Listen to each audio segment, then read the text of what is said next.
this car, and yes, even this car. They were all part of the largest car theft event in world history. And even to this day, Volvo and North Korea, they continue to argue about it each year, with no resolution in sight. But first, let's discuss how we even got here.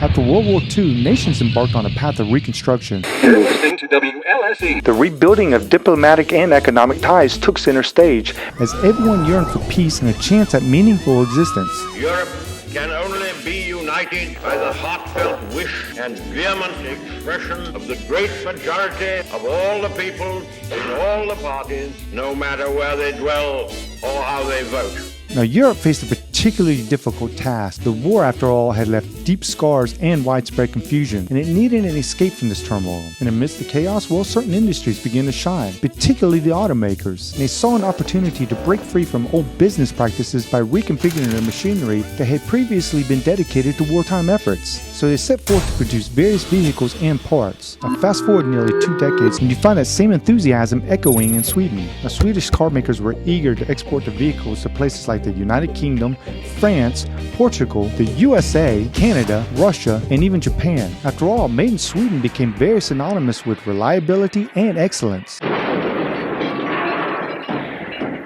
Tested by dummies, driven by the intelligent. And in the midst of this global success story, well, Volvo and the Swedish government set the sights on North Korea.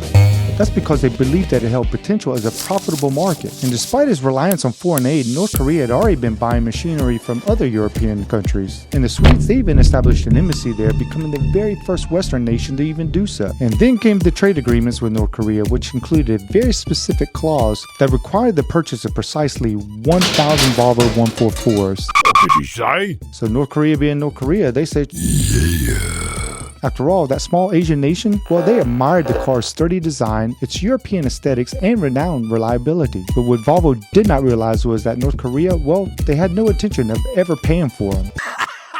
So in good faith, the Swedes produced the cars and shipped them off according to the signed contract. However, disappointment soon set in. And Sweden and Volvo, well, they never anticipated that North Korea was going to renege on its promise. So they patiently awaited payment. And it wasn't until 1976 that they actually began to ask, hey, where's our money? Which equated to about $124 million at that time. North Korea being North Korea, well, they simply ignored their debt. And so it took some more time for Volvo to actually get serious about it. But North Korea, well, they remained steadfast. They never had any intention of paying it. Yet the Swedes, known for their kindness, they never let it slip their minds. So every 2 years thereafter, like clockwork, they asked Pyongyang for reimbursement for their efforts in the 1970s. Please.